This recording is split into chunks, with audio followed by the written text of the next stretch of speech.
to The Bottom Line, where we examine trending and important news.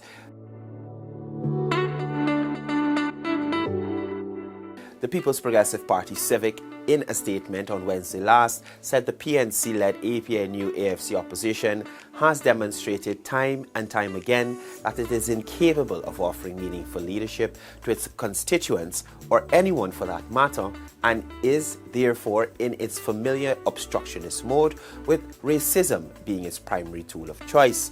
The party said the latest manifestation of this is the behavior of Mayor Ubraj Narain when he unleashed his vile, obnoxious and religiously offensive triage during the APNU AFC's attempt to obstruct the removal of vendors encumbering the New Market Street entrance to the Georgetown Public Hospital Corporation. It is clear that Mayor Ubraj Narain and the Aubrey Norton-led APNU AFC have placed the collection of fees from the vendors and the perpetuation of their racist, obstructionist agenda ahead of the lives and well-beings of pregnant mothers, the sick, and accident victims whose access to critical primary health care are being delayed by congestion of pathways for ambulances and other vehicles transporting them. The PPP said it places blame squarely at the feet of the PNC and opposition leader Mr. Aubrey Norton, who has been unabatedly setting a tone of obstruction and division along ethnic and religious lines. Instead of offering some sort of rebuke or reprimand, Mr. Norton doubles down on his racist incitement by daring to compare the attack and brutalization of vendors at Monrepo Market, which he orchestrated and defended, with the removal of vendors encumbering the entrance to the country's premier public health facility, a situation which puts lives at risk, the party noted. It said that while Norton accuses the PPPC government of politicizing the police force, he seems to be oblivious of the numerous revelations coming out of the Commission of Inquiry of his party's shameless use of police ranks during their attempt to subvert the will of the electorate during the 2020 general and regional elections. The PPP called on civil society and other national stakeholders, as well as all patriotic Guyanese at home and abroad, to condemn Norton and members of his cabal on this most vexing and worrying matter, and the subtle and as well as overt messages of obstruction, religious and ethnic division. Georgetown Mayor Ubraj Narain and opposition Member of Parliament Sherrod Duncan were released on $200,000 bail each for allegedly obstructing traffic and attempting to incite racial and ethnic disunity in Guyana. The first charge alleged that the duo on December 12 at New Market Street intentionally transmitted a video attempting to incite racial division. The second charge alleged that on the same date, at the same location, Duncan and Narain attempted to incite racial hostility to a section of the public on the grounds of their race. While the two politicians were being arraigned, supporters of the Partnership for National Unity staged an illegal protest outside the court compound. The Chief Magistrate released Duncan and Narain on $100,000 bail each for each account and adjourned the matter to January 20, 2023. She further ordered the men to refrain from posting or airing any material relating to the incident, pending the outcome of the case. Narain made his reckless comment on a Facebook Live, which was being broadcast by Duncan. Duncan and Narain later appeared at the traffic court to answer to charges related to the alleged obstruction of the free flow of traffic. The mayor, who is a practicing Hindu pandit, baselessly accused President Dr. Irfan Ali of attempting to cause a religious fight and attempting to create a Muslim state, among other things. Citizens, civil society, and private sector groups have rejected the mayor's comments and accused him of attempting to cause a race and religion war.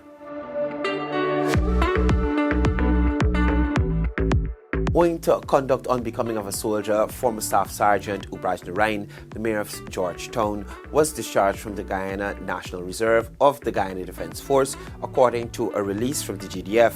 Narain was engaged in a civil protest action during which he uttered words that are considered to have promoted racial and religious intolerance, as well as political dissonance. Several disparaging comments were made against the Commander-in-Chief and his government.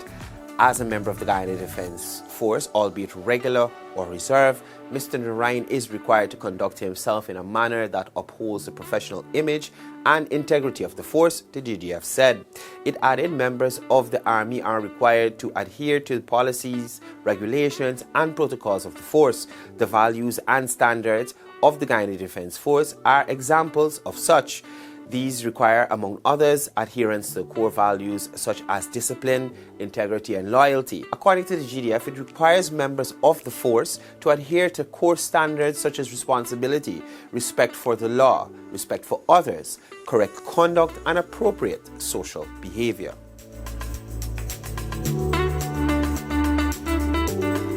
General Secretary of the People's National Congress Reform, Gita Chandan Edmonds, and Treasurer Faiz Morsaleen have tendered their resignations from the party.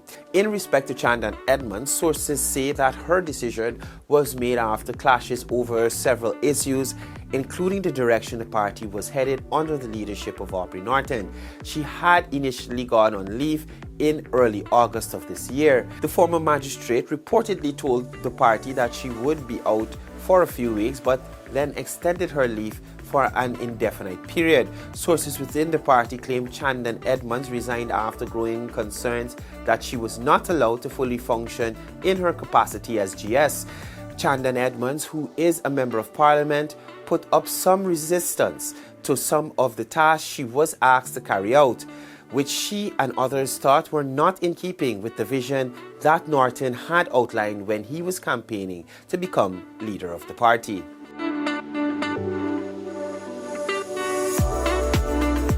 Vice President Dr. Bharat Jagdeo has shut down the Alliance for Change's argument that the removal of the residency requirement is a major blow to democracy.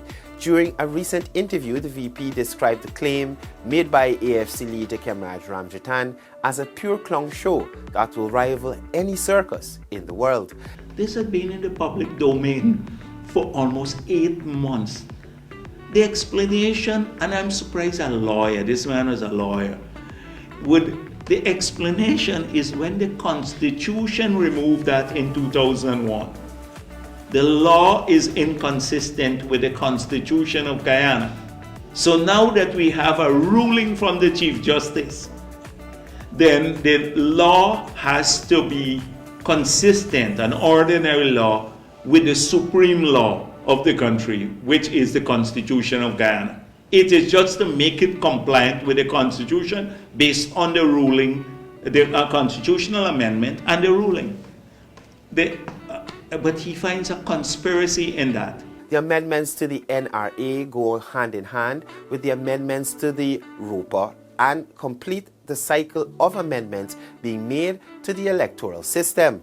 The Attorney General said the bill, like ROPA, contains a number of necessary amendments which bring clarity to ambiguous sections of the law. Under the amended act, references to residency and to house-to-house registration are removed. The amendment also confirms the 2019 ruling of Chief Justice Roxanne George, which was also upheld by the appeal court. The Chief Justice ruled that residency is not a requirement for registration as an elector in Guyana. In determining that residency is not a requirement necessarily for qualification for registration, and by extension as an elector, both the Chief Justice and the appeal court held that residency requirement was removed when the 1980 Constitution came into force.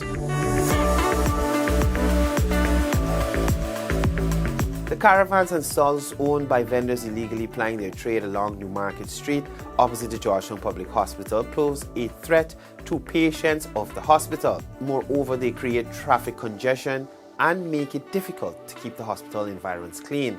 However, government remains committed to supporting vendors plying their trade, but this must be done in a responsible and legal manner. These sentiments were expressed by Vice President Dr. Bharat Jagdeo during a recent interview. Now, Georgetown Hospital, from 2015, you had a few vendors there. Maybe about every CEO of the hospital under the PPP, from Maikan to the last one who was there, 2 CEOs under the PNC, up new in the 5 years, wrote the city council about this problem. So it didn't, not just PPP complain about it or PPP administrations of the Georgetown Public Hospital. The VP vehemently condemned and lambasted Georgetown Mayor Ubraj Narain for his insensitive and vile commentary against President Dr. Mohamed Irfan Ali. The mayor's accusations were made during his effort to thwart the removal of the caravans and stores along Newmarket Street. He dubbed Narain's statement as utter nonsense, noting the PPPC administration does not discriminate in its efforts to foster development. The party that I head as General Secretary, we know what we're grounded in, and we're grounded in change for the better, development for all of our people. Religion and which faith you belong to does not factor into our decision making when we talk about progress.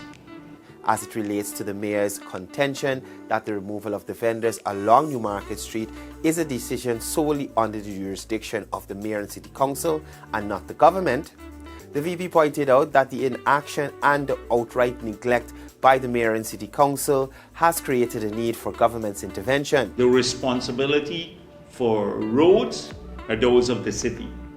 The responsibility for drainage are those of the city. The responsibility for garbage collection is that of the city. All of these services, markets, etc. The council here, the PNC council, has not been fixing roads in the city for the last 15 years. Every road you can drive on now in the city has been fixed, billions of dollars by the central government. We fixed the outfalls, we fixed drainage systems in the city, we put in the lights in the city, the stoplights, etc., traffic control. A whole range of responsibilities that are those of the city has been taken over and funded to the tune of billions of dollars by the central government. Vice President Jagdeo stressed that citizens of Georgetown have an opportunity to exact change with the approaching local government elections, and that's the bottom line.